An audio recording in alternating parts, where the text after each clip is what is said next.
Hello दोस्तों, स्वागत है आप सभी का एमएस कोचिंग फ्यूचर का एक और नए वीडियो में। यदि आप भी मैट्रिक बोर्ड परीक्षा 2025 में शामिल होने वाले विद्यार्थी है और आपका 18 फरवरी का मैथ का पेपर है तो बिल्कुल यानी इस वीडियो को अंत तक देख लीजिए, क्योंकि इस वीडियो में हम वैसे वायरल और 19 प्रश्न लेकर आए हैं जो बिल्कुल आपके बोर्ड एग्जाम में पूछे जाएंगे। बता दें आप लोगों को कि जो भी एग्जाम होंगे वह आप लोगों का 100 नंबर वस्तुनिष्ठ प्रश्न से होगा और 30 लघु उत्तरीय और 8 दीर्घ उत्तरीय प्रश्न से होगा। देखिए बिल्कुल यही पेपर रहेगा आपके बोर्ड एग्जाम में 2025 वाले के लिए। और आपको बता दें कि इस वीडियो में वही प्रश्न बताया जा रहा है जो बिल्कुल मॉडल पेपर, गेस्ट पेपर यानी बैक ईयर क्वेश्चन बैंक से पूछा हुआ प्रश्न है। तो बिल्कुल वायरल पेपर है, बिल्कुल इंपोर्टेंट प्रश्न है। तो जितने भी वीडियो में प्रश्न बताए जा रहे हैं वो सारे इंपोर्टेंट है, तो सभी प्रश्नों को एक एक करके जरूर देख लीजिए। देखिए यहाँ आप लोग एक नंबर प्रश्न देख पा रहे हैं, दिया हुआ है कि बिंदु -1,3 तथा -5,7 के बीच की दूरी होगी। देखिए यह प्रश्न को 2017 में पूछा गया है, फिर रिपीट होने वाला है 2025 में। ठीक है, तो देखिए इस प्रश्न से दूरी सूत्र आपको बताना है ना।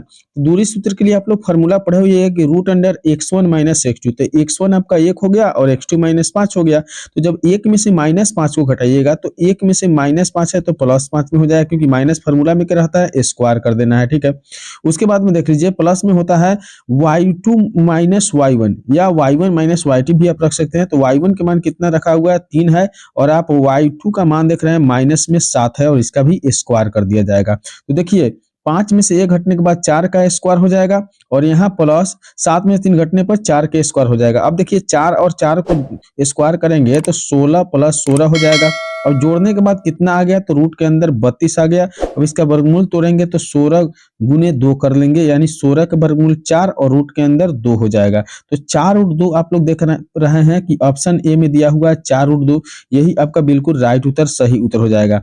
चलिए बढ़ते हैं अगले प्रश्न की ओर। 2 नंबर प्रश्न देखिए, बिल्कुल वायरल पेपर है और जो भी प्रश्न है ना बिल्कुल इंपोर्टेंट है। देखिए इस प्रश्न को भी 2017 में पूछा गया था। दिया हुआ है कि बिंदु 4, -5 की दूरी मूल बिंदु से होगी। तो मूल बिंदु से दूरी सूत्र निकालने के लिए जानते हैं फॉर्मूला क्या लगाया जाता है। तो फॉर्मूला जो होता है ना वो होता है कि √x² जोड़ y²। तो देखिए x का मान यहाँ 4 दिया है तो 4 का स्क्वायर कितना हो जाएगा कर लेना है, और वही आपका प्लस में 5 का स्क्वायर करना है, यानी -5 का स्क्वायर। देखिए 4 का स्क्वायर होता है 16 और 5 का स्क्वायर कितना होता है 25। अब 16 में 25 को जोड़ दीजिएगा, कितना हो जाएगा, तो रूट में 41, यानी ऑप्शन ए बिल्कुल इसका राइट उत्तर, सही उत्तर हो जाएगा। बिल्कुल वायरल पेपर है और सभी प्रश्न इंपोर्टेंट है। आप लोग देख पा रहे हैं कि कितने प्रश्न जो है हर बार बोर्ड में आने वाला प्रश्न है। तो देखिए 3 नंबर प्रश्न दिया हुआ है कि बिंदु 4, किस चतुर्थांश में स्थित है। तो चतुर्थांश के बारे में आप लोग पढ़े होइएगा कि यह प्रथम चतुर्थांश होते हैं, ये द्वितीय चतुर्थांश होते हैं, और यहाँ जो रहते हैं वो तृतीय चतुर्थांश होता है, और यहाँ वाला चतुर्थ चतुर्थांश होते हैं। तो आप लोग पढ़े होइएगा कि जब भी मान प्लस प्लस में होते हैं प्रथम में होते हैं, जब भी मान माइनस प्लस में होते हैं द्वितीय में होते हैं, जब भी मान माइनस माइनस में होते हैं तृतीय में, और जब भी मान प्लस और माइनस में होते हैं चतुर्थी में होते हैं। तो प्लस और माइनस यहाँ पूछा गया है, यानी 4 प्लस में और 3 माइनस में, चतुर्थ में होगा। आप लोग देख लीजिए कि चतुर्थ कैसे बना है। ठीक है, यानी ऑप्शन डी बिल्कुल इसका राइट उत्तर हो जाएगा। तो बिल्कुल इस वीडियो को लाइक करिए, इस यूट्यूब चैनल को सब्सक्राइब करिए और वीडियो को अंत तक आप जरूर देख लीजिएगा कि जो भी प्रश्न इसमें बताया जाएगा बिल्कुल इंपोर्टेंट आपके बोर्ड एग्जाम में आने वाला है। दिया हुआ है कि बिंदु 2,3 एवं -2,3 के बीच की दूरी क्या होगा। तो देखिए बीच की दूरी निकालने के लिए क्या होता है कि रूट के अंदर आप x1 में से x2 घटाते हैं, यानी 2 में से 2 को घटा लेंगे तो यह माइनस में है, माइनस माइनस प्लस हो जाएगा, यानी 2 2 4 हो जाएगा, प्लस 3 में से 3 घटा लेंगे तो 0 हो जाएगा स्क्वायर। अब देखिए 4 का स्क्वायर कितना होता है 16 होता है, 0 तो 0 ही रहेगा। तो 16 के वर्गमूल कितना हो जाएगा 4 हो जाएगा, इसलिए ऑप्शन बी बिल्कुल इसका राइट उत्तर, यानी 4 नंबर प्रश्न का जो सही उत्तर है वो आप लोग देख पा रहे हैं कितना आ गया। तो अगली प्रश्न 5 नंबर प्रश्न देख रहे हैं कि बिंदु 2,3 की मूल बिंदु से दूरी होगी। तो मूल बिंदु से दूरी निकालने के लिए क्या किया जाता है, दोनों मान का स्क्वायर करिए तो 2 का स्क्वायर 4 हो जाएगा और 3 का स्क्वायर 9 हो जाएगा। तो रूट के अंदर आपको जो है 9 4 13 प्राप्त होगा, और 9 4 13 जो है आपका कितना है, ऑप्शन सी में दिया हुआ है, यानी √13 ऑप्शन सी में दिया हुआ है, बिल्कुल इसका राइट उत्तर सी हो जाएगा। चलिए अगले प्रश्न देखिए, दिया हुआ है कि P का मान इतना है और Q का मान इतना है, इसको मिलाने वाले रेखाखंड का मध्य बिंदु कहा जाए ना, तो पहले वाला मान से पहले वाला मान में जोड़ कीजिए, दूसरे वाला मान से दूसरे वाला में जोड़ कीजिए और आधा कर दीजिए। यानी देख लीजिए कि -2 में -6 जोड़ेंगे तो -8 हो जाएगा और बाटा में 2 कर दीजिए। वही आपका 8 में -4 जोड़ना है। अब देखिए 8 तो यहाँ क्या चीज है, प्लस में है, और यहाँ माइनस क्या है, 4 है, तो 8 में -4 जोड़ेंगे तो जुड़ेगा नहीं, यानी 8 में से 4 घट जाएगा, कितना हो जाएगा 4 और बटा में 2, तो 2 चौका 8 यहाँ कट गया, तो एक मान माइनस में 4 हो गया और 2 दूनी 4 कटा तो एक मान प्लस में 2 हो गया, यानी -4,2 कहाँ दिया हुआ है तो देख लीजिए -4,2 जो है ऑप्शन बी में दिया हुआ है, यानी ऑप्शन बी बिल्कुल इसका राइट उत्तर सही उत्तर हो जाएगा। अगली प्रश्न 7 नंबर प्रश्न देख पा रहे हैं, बिल्कुल इस यूट्यूब चैनल को सब्सक्राइब करके वीडियो को लाइक कर दीजिए और चैनल दोस्तों के साथ शेयर जरूर कीजिएगा। दिया हुआ है कि ए का मान इतना है और बी का मान इतना है, इसको मिलाने वाले रेखाखंड के मध्य बिंदु। देखिए बिल्कुल 2014 में पूछा गया, बिल्कुल इंपॉर्टेंट प्रश्न है, एक भी प्रश्न ऐसा नहीं है जो बोर्ड एग्जाम में नहीं पूछा गया होगा, तो बिल्कुल आप वीडियो को अंत तक जरूर देख लीजिएगा। तो देखिए जब भी मध्य बिंदु निकालना हो ना तो दोनों क्या करते हैं, जोड़कर आधा करते हैं, यानी 4 में 6 को जोड़ देंगे 10 हो जाएगा और बाटा कर देंगे 2। वही आपको देखिए 5 में 5 जोड़ देंगे 10 हो जाएगा, बाटा कर देंगे 2। देखिए 5 दूनी 10 और यहाँ 5 दूनी 10, यानी 5,5 आपका सही उत्तर हो जाएगा, ऑप्शन बी 5,5 बिल्कुल इसका राइट उत्तर हो जाएगा। चलिए बढ़ते अगले प्रश्न की ओर। 8 नंबर प्रश्न देखिए दिया हुआ है कि बिंदु -10,6 और 6,10 को मिलाने वाले रेखाखंड का मध्य बिंदु का नियामक क्या होगा। तो नियामक पूछे या मध्य बिंदु पूछे, देखिए 2014 में पूछा हुआ है, बिल्कुल वायरल प्रश्न है। तो -10 में -10 में +6 को जोड़िए, तो 10 में 6 को जोड़ेंगे तो माइनस में 4 हो जाएगा क्योंकि जुड़ने वाला नहीं है, और वही 6 में 10 को जोड़ेंगे तो फिर यहाँ क्या हो जाएगा आपका माइनस में 4 हो जाएगा। अब इसको आधा करना है, ठीक है, तो 2 दूनी 4 और फिर 2 दूनी 4 और दोनों के साथ माइनस लगा लीजिए क्योंकि दोनों माइनस में है, तो -2, जो है बिल्कुल इसका राइट उत्तर ऑप्शन डी बिल्कुल सही उत्तर हो जाएगा, यानी 8 नंबर प्रश्न का सही उत्तर ऑप्शन डी में दिया हुआ है। ठीक है, बिल्कुल आपको जोड़कर आधा करना है, यही बात आपको याद रखना है कि जोड़कर आधा करना है। 10 में 6 को जोड़ेंगे तो ये 16 नहीं होगा, 10 में 6 को जोड़ने पर क्या हो जाएगा, क्योंकि आप देख रहे हैं कि माइनस में 10 है, 6 प्लस में है, तो 6 में से 10 तो घटेगा नहीं, तो 10 में से 6 घट जाएगा तो माइनस में 4 हो जाएगा, और वहीं यहाँ 6 में 10 को जोड़ेंगे, ये भी नहीं जुड़ेगा, ये भी माइनस में 4 होगा। इस प्रकार से हमारा -2,2 होगा। एक बात याद रखना है कि जब भी मध्य बिंदु की बात कहे तो आपको दोनों मानों को जोड़कर आधा करना है। अगली प्रश्न 9 नंबर प्रश्न है कि 3,4 और 5,6 को मिलाने वाला रेखाखंड के मध्य बिंदु। देखिए 2020 के एग्जाम में पूछा गया था, बिल्कुल सारे प्रश्न जो है ना इंपॉर्टेंट है, हर बार एग्जाम में आते हैं। तो दिया हुआ है कि 3 में 5 को जोड़ देंगे 8 हो जाएगा, बाटा करना है 2, और वही 5 में यहाँ 6 में 4 को जोड़ देंगे तो हो जाएगा 10 और बाटा करना है 2, तो 2 चौका 8 हो जाएगा और 2 पचे 10 हो जाएगा, तो 4,5 इसका बिल्कुल राइट उत्तर हो जाएगा। अब 4,5 इसमें नहीं दिया हुआ है, इसलिए हम इसका सही उत्तर लगाएंगे इनमें से कोई नहीं है, यानी 4,5 नहीं दिया हुआ है, बिल्कुल इसका राइट उत्तर इनमें से कोई नहीं हो जाएगा। चलिए बढ़ते हैं अगले प्रश्न। 10 नंबर प्रश्न दिया हुआ है कि बिंदु 3,2 और -3,2 दोनों अवस्थित है। अब देखिए ये मान दोनों प्लस में है, ये मान क्या है, पहला माइनस है और दूसरा क्या है, प्लस में है। तो आप लोग चतुर्थांश समझे हुए कि यहाँ वाला मान दोनों प्लस में रहता है, यहाँ माइनस और क्या होता है, प्लस में होते हैं। तो पूछा गया है कि किस जो है ना किस में अवस्थित है, यानी किस अक्ष में अवस्थित है, एक्स अक्ष पर अवस्थित है कि वाई अक्ष पर अवस्थित है कि एक्स के ओर है कि अक्ष एक्स अक्ष के दोनों ओर है।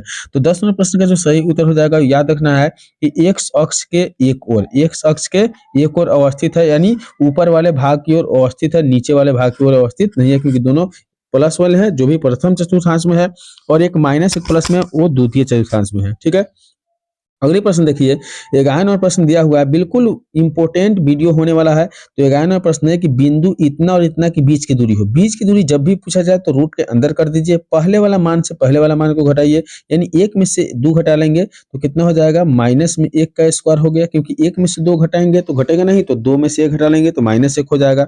वही प्लस में आपका देख लीजिए कि 2 में से 3 घटाइए, ये भी -1 हो जाएगा। अब दोनों का स्क्वायर करेंगे तो रूट के अंदर कितना हो जाएगा, 1 जोड़ 1 हो जाएगा। अब रूट के अंदर देखिए जोड़ने पर 2 हो गया। अब 2 जो है यहाँ किस ऑप्शन में दिया हुआ है, तो 11वें प्रश्न का सही उत्तर ऑप्शन डी हो जाएगा, यानी डी में √2 दिया हुआ है। तो बिल्कुल 11वें प्रश्न का सही उत्तर डी हो जाएगा। तो बिल्कुल इस कंप्लीट वीडियो को देख लीजिए और आप जो है ना बिल्कुल निर्देशांक ज्यामिति के सभी प्रश्नों को हल करके चले आइएगा। तो दिया हुआ है 92वें प्रश्न की बिंदु -4,3 किस पाद में स्थित है। तो याद रखना है कि हमेशा आपको बता रहे हैं कि जब भी प्लस प्लस हो तो प्रथम होते हैं, जब भी द्वितीय की बात होता है तो माइनस पहले और प्लस बाद में, यानी माइनस पहले प्लस बाद में तो द्वितीय चतुर्थांश में, यानी 92 प्रश्न का सही उत्तर ऑप्शन बी बिल्कुल इसका राइट उत्तर हो जाएगा।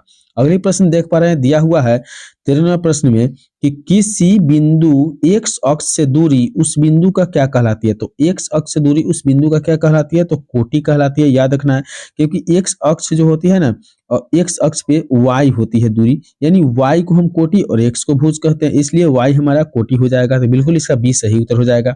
14वां प्रश्न है कि बिंदु इतना और इतना के मूल बिंदु से कितनी दूरी होगी। तो मूल बिंदु को जब भी बात कहा जाए ना, तो देखिए इन दोनों का क्या करेंगे, स्क्वायर कर देंगे रूट के अंदर, यानी 3 के स्क्वायर 9 और 4 के स्क्वायर 16। तो 16 और 9 जोड़ देंगे 25 और 25 का वर्गमूल कितना होगा 5, यानी ऑप्शन सी बिल्कुल इसका राइट उत्तर सही उत्तर हो जाएगा। यानी 14वां प्रश्न का सही उत्तर जो है 5 हो जाएगा। चलिए 15वां प्रश्न देखते हैं। दिया हुआ है कि y अक्ष के किस बिंदु पर इतना से दूरी है। तो y अक्ष से किसी बिंदु पर दूरी पूछा गया है ना, तो याद रखना है कि इस प्रश्न का जो सही उत्तर हो जाएगा वो ऑप्शन बी हो जाएगा। बिल्कुल इसका सही उत्तर ऑप्शन बी हो जाएगा, यानी दूरी निकालना है। y अक्ष पे x का मान क्या होता है, 0 होता है। ठीक है, अगली प्रश्न है 16वां प्रश्न है कि किसी बिंदु y अक्ष से दूरी क्या कहलाती है। तो y अक्ष से जो दूरी होती है ना, वह याद रखना है कि भुज कहलाती है, क्योंकि y अक्ष पर x का मान लेना है और x वाले मान को हम क्या कहते हैं, भुज कहते हैं, इसलिए भुज इसका बिल्कुल सही उत्तर हो जाएगा। अगली प्रश्न आप देख पा रहे हैं, दिया हुआ है कि बिंदुओं 5 cos थीटा 0 और देखो यहाँ 0 5 sin थीटा के बीच की दूरी कितना होना चाहिए। तो इसमें देख लीजिए cos स्क्वायर थीटा और sin स्क्वायर थीटा के मान जब होता है ना, तो अगर स्क्वायर करेंगे तो इसका मान तो एक ही होने वाला है और 5 5 हमारा कॉमन निकलने वाला है। ठीक है, तो याद रखना है कि 17वां प्रश्न का जो सही उत्तर हो जाएगा वह 5 ही हो जाएगा। ठीक है, याद रखना है ऑप्शन डी बिल्कुल इसका राइट उत्तर हो जाएगा, क्योंकि देखिए हम रूट के अंदर करके स्क्वायर करेंगे ना, तो cos स्क्वायर थीटा और sin स्क्वायर थीटा का मान कितना होता है, 1 होता है और 5 तो हम पहले ही कॉमन निकाल लेंगे ना, तो 1 गुने 5 क्या हो जाएगा 5। बिल्कुल ऑब्जेक्टिव को शॉर्ट तरीके से बनाना है। अगले प्रश्न 58वां प्रश्न दिया हुआ है कि यदि बिंदुओं a, b और b, c और c, a से बने त्रिभुजों का केंद्रक मूल बिंदु हो तो a plus B plus C Q बराबर होगा। तो देखिए a plus B plus C Q क्या होता है, यहाँ 3abc हो जाएगा, यानी 18वें प्रश्न का सही उत्तर ऑप्शन सी हो जाएगा। क्यों हो जाएगा, क्योंकि आप लोग फॉर्मूला पढ़े हुइएगा कि A cube plus B cube plus C cube और माइनस 3abc। अब देखिए माइनस वाला जब दाहिना में हम भेजेंगे बराबर के उधर, तो ये तो प्लस में होगा, यानी ऑप्शन सी बिल्कुल इसका राइट उत्तर हो जाएगा। 19वां प्रश्न जो है दिया हुआ है कि y अक्ष से बिंदु 3,5 की दूरी होगा। तो y अक्ष से बिंदु की दूरी पूछा जा रहा है, तो यहाँ देखिए 3 के स्क्वायर 9, 5 के स्क्वायर कितना होगा, मिला लेना है 25 होगा। तो यहाँ हमारे मैथ बनाने के बाद में सही उत्तर ऑप्शन सी हो जाएगा, यानी बिल्कुल राइट उत्तर 3 हो जाएगा। 20वां प्रश्न है कि दो अक्षों के प्रतिच्छेद बिंदु को कहते हैं। तो दो अक्षों के जो प्रतिच्छेद बिंदु है ना, उसे याद रखना है कि मूल बिंदु कहा जाता है। ऑप्शन बी बिल्कुल इसका राइट उत्तर सही उत्तर हो जाएगा। अगले प्रश्न 21वां प्रश्न है कि बिंदुओं 2,3 और 5,6 को मिलाने वाले रेखाखंड को एक अक्ष से एक अनुपात जो है ना, एक अनुपात लेमडा के अनुपात में बांटता है, तो लेमडा के मान क्या होना चाहिए। तो देखिए यहाँ तो आपको एक ही मान से आप निकाल सकते हैं, और बिल्कुल कौन से सूत्र से, तो मध्य बिंदु सूत्र से। तो 21वां प्रश्न का जो सही उत्तर हो जाएगा वह 2 हो जाएगा। बिल्कुल याद रखना है, क्योंकि आप लोग इस मैथ को बार बार बनाए होंगे, बिल्कुल बना दीजिएगा, थोड़ा सा हल करने में यहाँ जगह कम पड़ जाता है। ठीक है, तो इसी के साथ हम इस वीडियो को यहीं पे खत्म करते हैं, और इस तरह के लगातार वीडियो देखने के लिए आप इस यूट्यूब चैनल को जरूर सब्सक्राइब करिएगा। चलिए मिलेंगे अगले वीडियो में, तब तक के लिए बाय।